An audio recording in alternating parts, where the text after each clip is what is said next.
Natalo ang kalaban sa labanan. At sa kasalukuyan, tumatakas sila ng palayo na may buntot sa pagitan ng mga hita. Ang commander ng Grey Dog, habang nakasakay sa kabayo, ay nag-iisip na maganda ang plano ni Avner. Ngunit hindi nila inaasahan na mayroong sundalo ang kalaban na napakalakas at natalo nito ang higanti. Hindi niya maintindihan kung ang lahat ng ito ay bahagi ng plano ni Marcus. Kasama ng commander, ang kapitan ng Grey Dog Hound ay tumatakas din mula sa pinangyarihan ng labanan. Iniisip niya na ang parehong taong yun na naman ang nakikialam. Muli, ang tinutukoy niya ay ang ating bida. Naaalala niya ang nakaraang laban na ipinaglaban niya laban sa kanya, at kung paano sa bawat pagkakataon ay nasira ang kanyang plano. Ang kapitan ay nag-click ng dila at nag-iisip na nawala rin sa kanila si Mitch Hurrier dahil kay Enshred. Biglang, ang kabayong sinasakyan ng kapitan ng kalaban ay tinamaan ng 3 espada. Ginagawa niya ang lahat upang mapahinto ang kabayo ngunit nagawa na ang pinsala. Bumagsak ang kabayo, kasama ang commander ng Grey Dog. Tinawag siya ng kapitan ng Grey Dog, at tinanong kung ayos lang siya. Kahit matapos bumagsak, iginiit ng commander sa kanyang mga tauhan na magpatuloy. Sinasabi niya na mabilis na lumalapit sa kanila ang Border Defense Force. Sumugod ang puwersa ng Border Defense Force sakay ng mga kabayo, at ang kalaban ay tumayo roon upang ipagtanggol ang kanilang commander. Ibinato ng kapitan ng Border Defense Force ang kanyang sandata patungo sa commander ng Grey Dog, at nahihirapan siyang harapin ito. Sumampa siya sa ibabaw nito at idiniin siya sa lupa. Tiningnan ng commander ng Grey Dog ang kanyang mga mata at sinambit ang kanyang pangalan. Sinabi ng commander ng Norelia na pantay sila sa mga Grey Dogs, ngunit marami na silang nawalang lakas habang inaatake ang mga Grey Dogs. Tumingin sa likod niya ang commander ng Grey Dog at nakita ang kanyang pleton na pinapatay. Iniisip din niya na marami na silang nawalang sundalo kasama si Mitch Hurrier. At sa kasalukuyan, wala na silang sapat na lakas upang pigilan ang puwersa ng Border Defense Force. Ang kapitan ng Grey Dog ay tumakbo pasulong sa kanyang kabayo at nagmura sa pagkawalan ng kapitan sa likod. Isang miyembro ng Border Defense Force, si Torres, ay mabilis na lumapit sa panig ng kapitan ng kalaban at pinutol ang kanyang ulo sa isang hiwa. Tiningnan ng commander ng Grey Dog ang pagkamatay ng kanyang kapitan at nakaramdam ng pagkainis. Inihampas niya ang kanyang espada at inilihis ang sandata ng commander ng Norelia. Nakatakas siya mula sa pagkakasakal at inutusan ang kanyang mga tauhan na umatras ng mabilis. Tinanong ni Torres ang kanyang commander kung dapat ba nila itong habulin. Gayunpaman, sinabi niya na iwanan na ang kalaban. Sinasabi pa niya na ang isang hound na nabigo sa misyon nito ay iniiwan. At sa ngayon, wala na sila kundi mga ligaw na aso na walang tali. Tumakas ang kalaban habang nagtamo ng matinding casualty. Sa gabi, ang hukbo ng Norelia ay bumalik sa kampo sa maliwanag na kalagayan, matapos makamit ang isang napakalaking tagumpay sa labanan. Gayunpaman, ito ay isang maliit na sagupaan lamang, at isang malaking labanan kasama ang pangunahing puwersa ay naghihintay pa rin sa mataas na damuhan. Sa loob ng kampo, si Christ ay naghihimpake ng kanyang bag upang ilipat ang base camp. Sinasabi niya kay Enshred na lilipat sila ng kampo simula bukas. Sila ay magiging nasa standby malapit sa mga crossguard upang dagdagan ang presyon sa Aspen. Iniisip ni Enshred na nanalo sila ngayon, ngunit walang mga inumin o salo-salo upang ipagdiwang ang tagumpay. Gayunpaman, mayroon pa ring gantimpala para sa mga bayani ng araw. Sa likod ni Enshred, si Rem ay nagunat sa kama at nagpapahinga.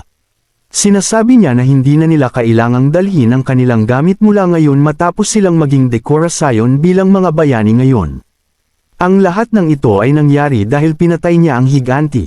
Sumali si Odin at sinabi na nangyari ito dahil nilinis niya ang lahat ng mga sundalo ng kalaban. Sumali din si Ragna at sinabi na hinarap niya ang mga mersenaryo na mataas sa pagkauhaw sa dugo. Kung iniwan niya ang mga ito nang walang kontrol, kung gayon ang resulta ay magiging nakamamatay. Naiinis si Rem sa kanilang pag-aaway at tinanong kung lahat ba sila ay namamatay sa pagmamayabang ng kanilang mga nakamit dito. Ito ang kanyang pagkakataon, at hindi sila dapat makialam. Tiningnan ni Jackson ang kanyang mga miyembro ng squad at sinabi na sila ay mananatiling mga hanggal. Nagsalita si Enshred at sinabihan sila na itigil ang kalokohang ito. Sinabi pa niya na kung gusto nilang lumaban, dapat ay mag-ensayo sila sa kanya. Ang ating bida ay hindi nagpapalampas ng pagkakataong lumaban. Iniisip din ni Andrew the Virgin na ito ang unang pagkakataon na pinasigla siya ng kilig, ng kabaliwan, ng pagmamadali, at ng pag-echo ng larangan ng labanan. Tumawa si Rem at tinanong kung natinag siya ng isang bagay na napakababaw. Kung gayon mayroon pa siyang mahabang daan na lalakbayin. Niloloko niya ito na hindi pa siya baliw. Ang insulto na ito ay kinainis si Andrew, at sinabihan niya si Rem na itigil ang panunukso sa kanya ng ganito. Tinanong ni Rem kung matigas ba siya upang makipag-usap sa kanyang boss. Kailangan ba niya ng isa pang round ng pagbugbog? Hindi pinansin ni Entred ang kanilang kalokohan at iniisip na lagi silang ganito. Tiningnan niya ang isang sundalo na nag-iimpake ng mga gamit sa harap. Sa kanyang mukha siyang seryoso. Lumapit si Entred sa sundalo at umupo sa tabi niya. Tinanong ni Henry ang squad leader kung ano ang ginagawa niya dito. Direkta sa punto si Entred at tinanong kung ano ang iniisip niya. Tinanong niya si Henry kung iniisip niya ang byuda sa tindahan ng bulaklak. Namula si Henry at sinabing, medyo. Iniisip ni Entred si Henry mula sa kung ano ang narinig niya sa ngayon. Ang pangarap ni Henry ay pakasalan ng byuda sa tindahan ng bulaklak. Ngunit hanggat nananatili siya sa larangan ng labanan, ang kanyang pangarap ay hindi magkakatotoo. Tinanong siya ni Entred kung nais niyang bumalik. Sinabi ni Henry na gusto niyang bumalik. Ngunit paano siya babalik ng mag-isa kung ang lahat ay lumalaban dito? Iniisip ni Entred na si Henry ay isang bihasang sundalo. Ang kanyang mga kasanayan sa pangangaso ay nakatulong sa kanila sa masikip na mga lugar ng higit sa isang beses.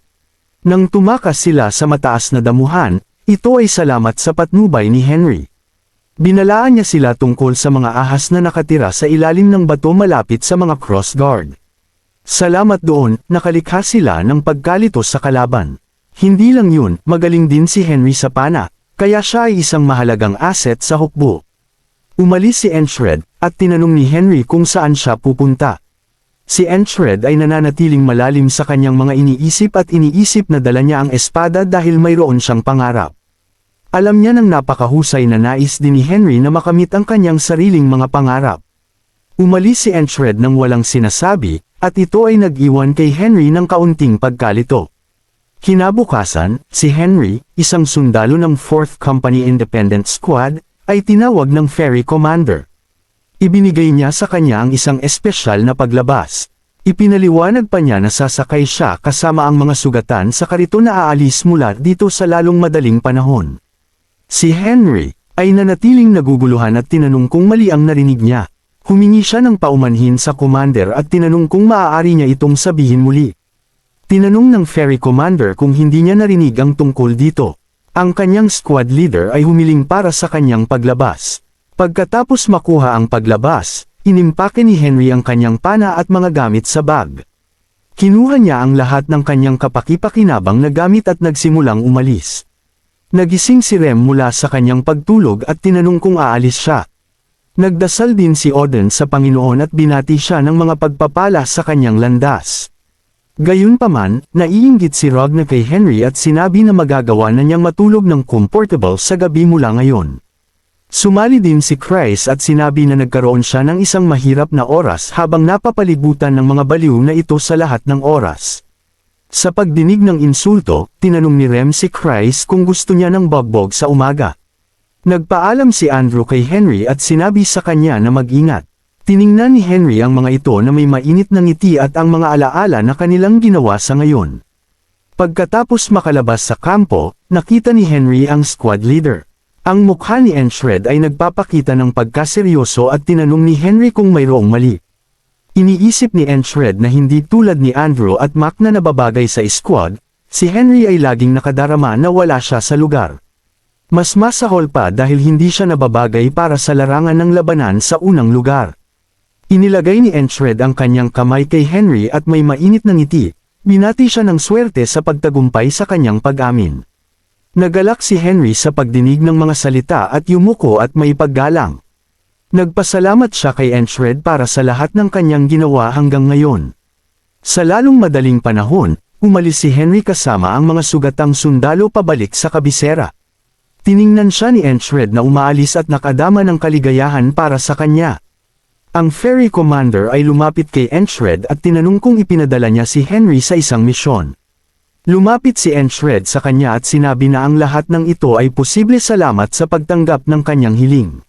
Sumagot ang ferry commander na ito ay isang maliit na pabor mula sa kanyang nobyo. Kaya ito ang pinakamaliit na magagawa niya. Biglang tinanong ng ferry commander kung kailan sila dapat magkaroon ng kanilang engagement ceremony. Sumagot si Enchred na magiging magandang oras ang 10 taon mula ngayon. Naglalakad papalayo ang ferry commander at sinabi na hindi naman masama ang 10 taon, pero mas gusto niya ang batang katuwang at hindi matanda. Tinanong ni Enchred kung ang gusto niya ang sinasabi niya. Pagkatapos, sasabihin niya rin ang gusto niya. Sinabi niya sa ferry commander na hindi niya kailanman naging tipo ang mga ferry. Ang sinabi ni Enchred ang nagpatunganga at nagpaseryoso sa ferry commander, at tinitigan niya ito. Tinanong niya kung hindi ba sinasaktan ni Enchred ang damdamin niya sa pagsasabi noon. Lalo pang sumeryoso si Enchred at, parang isang ultra giga Chad, sinabi na hindi naman nasaktan ang damdamin nito, hindi ba? Naasar ang ferry commander at sinabing, bahala na. Inutusan niya si Enchred na sumama muna sa kanya bago ito bumalik. Sinabi niya na gustong makita siya ng battalion commander. Habang humihigop ng kape ang battalion commander, malalim siyang nag-isip tungkol sa tagumpay ng pangkat ni Enchred sa nakaraang labanan. Nilapitan ni Enchred ang battalion commander. Naalala niya ang sinabi ni Christ na dapat niyang isaisip na sa pagbalik niya ng buhay mula sa misyon ng Cross Guard infiltration at sa pagpigil sa Greyhound unit sa likurang base at maging sa battlefield na ito, dahil sa dami niyang nagawa, malamang nasusubukan siyang i-scout ng battalion commander. Tumayo si Enchred ng mahinahon sa likod ng commander. Habang umiinom ng tsaa, tinanong ng commander si Enchred kung gusto niya ng tsaa at kung gusto rin niya ng isang tasa. Sabi ni Enchred ay ayos lang siya.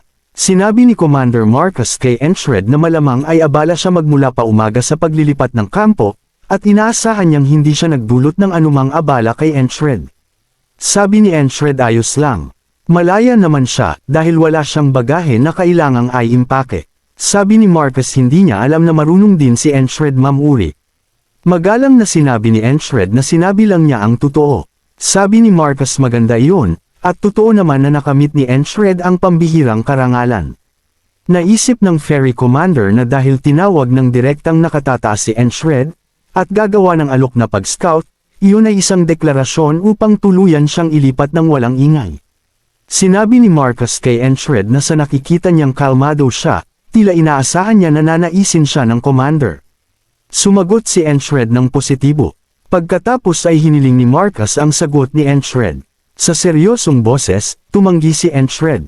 Sabi ni Commander Marcus narinig niyang tumanggi na si Enchred sa alok ng ibang commander noon, pero dapat daw alam ni Enchred na may ibang bigat ang alok ng battalion commander, hindi ba? Sinabi ni Enchred sa battalion commander na mayroon siyang pangarap na maging isang kabalyero. Nang marinig ang sagot ni Enchred, labis na nagulat ang battalion commander. Naisip niya na ang isang taong may pangarap ay talagang nagniningning ng husto, na siya rin ay nagkaroon ng ganoong mga pangarap. Ang mga araw na nag-ensayo siya upang maging isang swords para sa pamilya ng hari. Ngunit sa paglipas ng panahon, unti-unti siyang nakipagkompromiso sa realidad. Ngayon ay naging isang mapurol na buhay na simpleng paninirahan sa kasalukuyan. Ang isang tigil na puso na nakakalimutan ang pangarap nito ay nagiging hadlang lamang para sa mga sumusulong. Napagpasyahan ng battalion commander na wala siyang karapatang utusan si Enchred. Pagkatapos ay pinaalis niya si Enchred. Tinanong ni Commander Marcus ang ferry commander kung sa tingin niya ay talagang magiging kabalyero si Enchred. Sumagot ang ferry commander na hindi niya alam. Nasa desisyon daw yun ni Enchred. Sabi ni Commander Marcus na labis ang presyon kay Enchred. Ang malaking katapatan ay parehong lakas at depekto ng mga ferry. Iginalang ng battalion commander ang pangarap ni Enchred na maging isang kabalyero. Sa seryosong determinasyon, nagpasya rin siyang sumulong patungo sa isang bagong bagay. Ang Nor-Ilia ay isang sentralisadong estado. Ngunit ang kapangyarihan ay inagaw ng mga noble, at ang paksayo ng noble ay nagkamit ng dominance. Si Marcus ay kabilang din sa paksayo ng noble, ngunit ngayon, ang pangarap na nakalimutan niya ay gusto niyang balikan muli. Habang nagse-set up sila ng kampo at muling isinaayos ang base, sabi ni Rem masarap sa pakiramdam na walang gawain dahil sa gantimpala, pero nakakabagot. Sabi ni Oden na kahit sa mga oras na tulad nito ay dapat mag-ensayo. Ang mga kalamnan ay lumalaki lamang kapag patuloy silang nilalagyan ng stress ng walang pahinga. Tinanong ni Rog na si Enshred kung nagpa-practice siya ng swordsmanship. Kung gagamit siya ng dalawang espada, kailangan niya ng mas mahusay na balanse kaysa dati. Mula sa malayo, sinabi ni Jackson kay Enshred na pagtuunan ang kanyang mga pandama. Mas maingay ang kapaligiran, mas tumatalas ang kanyang mga pandama. Tinanong ni Enshred, ang pakikipag-usap daw ba mula sa ganoong kalayuan ay kasama rin sa pag-eensayo. Tinawag na walang kwentang mga bastard ang ibang miyembro ng squad, sinabi ni Rem sa kanila na umalis. Tinanong niya si Enshred kung naaalala niya, ang Heart of the Super. Ngunit bago pa siya matapos magsalita, inistorbo siya ng ferry commander. Nakita natin ang squad ni Enshred sa gitna ng nagtatrabaho na iba pang mga sundalo. Sa galit, sinabi ng ferry commander na nakikialam sila sa mga kuta at sinabi sa kanila na lumabas. Pagkatapos ay itinapon sila palabas. Tinawag na bukol ng karne si Oden, sinabi ni Rem sa kanya na dapat ay mas nakapulupot siya ng mahigpit. Tinawag na kapatid si Rem, sinabi ni Rem na ang pag-iwas sa responsibilidad ay isang mahusay na kakayahan. Pagkatapos ay nagsimulang mag-away sina Rem at Oden. Nang makita sila, sabi ni Mac na wala naman silang ginawa kaya bakit sila kailangang isama. Sabi ni Andrew na akala niya ang pinuno lang ng squad ang kayang harapin ang sitwasyon. Sabi ni Mac na kahanga-hanga rin ang commander. Sabi ni Chris na kasing baliw si Enshred ng iba. Tinanong ni Andrew si Mac kung hindi ba iyon insubordination. Sabi ni Mac na huwag na silang masyadong makialam sa mga usapin ng mga baliw. Sabi ni Chris na kung titingnan sa paligid, hindi lang ito isang kapatagan. Mukhang dating kampo ng kalaban din ito. Pagkatapos ay nagsimula siyang laming-linga sa paligid. Tinanong ni Enshred kung anong ginagawa niya. Sabi ni Chris na kapag ang mga sundalo ay pumunta sa digmaan, kadalasan ay nagtatago sila ng mga mahahalagang bagay dito at doon. Kung sino ang makahanap nito, siya ang makakapag-ingat. Tinanong siya ni Enshred kung paano niya nalaman kung saan nila ito tinago. Sinabi ni Chris kay Enshred na gamitin lang ang kanyang ulo at darating sa kanya ang sagot. Nagtaka si Chris na kung siya ang sundalong ito, saan niya ito itatago. Kailangang nasa isang lugar na makikilala, kahit na masira ang kampo, upang makuha nila ito. Pagkatapos ay tinanong niya si Enshred kung anong ibig sabihin nito. Sabi ni Enshred isang lugar na makikilala sa isang sulyap. Kinumpirma ni Chris si Enshred. Sinabi niya kay Enshred na tingnan ang mga natatanging ugat ng puno dito. Mula sa mga bakas ng barracks, mukhang isang maginhawang lugar na puntahan bago mag-deploy. Iyon ang gumagawa sa lugar na perpektong taguan. Nang makita si Chris na ganito, naisip ni Enshred na ang utak ng taong ito ay talagang gumagana ng maayos. Kahit sa larangan ng digmaan, sinusuri ni Chris ang buong sitwasyon. Na-master na niya ang paghula sa kung anong mangyayari. Sabi niya natutunan niya iyon dahil sa instinct ng kaligtasan. Ngunit mas mahusay siya kaysa sa karamihan ng mga strategists. Gayunpaman, ang pangarap niya ay magbukas lang ng isang tea shop ng isang noblewoman. Pagkatapos ay nakakita si Chris ng isang mapa. Tuwang-tuwa siya at nagtaka kung paanong ang isang napakahalagang mapa ay nandito. Sabi ni Rem na ngayon ay kailangan nilang mag-aksaya ng oras sa paglilinis pagkatapos ng Big Eyes. Naisip ni Enshred na may oras pa bago magdilim, at kailangan nilang magpalipas ng oras hanggang sa may tayo lahat ang barracks. Sinabi ni Enshred kay Rem na hindi niya tinapos ang sinasabi niya kanina. Sabi ni Rem ang Heart of Superhuman. Tulad ng iminumungkahi ng pangalan, nagbibigay ito kay Rem ng super strength na higit sa kakayahan ng tao. Ito ay isang lihim na sining na binuo niya mismo. Ito ay isang teknik na naglalagay sa puso sa ilalim ng overload. Kapag ginawa ng mali, maaari siyang mamatay. Habang nasa sabik, sinabi ni Enshred sa kanya na huwag mag-alala. Maging ang kamatayan ay hindi makakapigil sa kanya. Nang tiningnan si Enshred, naisip ni Rem na siya ay tulad ng isang hayop na nangangaso ng biktima nito, isa na puno ng kasakiman. Hindi nakapagtataka na hindi mapigilan ni Rem na mag-abang sa nangyayari. Inilagay ni Rem at Enshred ang mga kamay sa mga puso ng isa't isa. Nanginginig sa tuwa, sinabi ni Rem kay Enshred na tingnan natin kung kaya niyang pasabugan ang kanyang puso at mamatay. Inasahan ni Enshred ito ng may pananabik.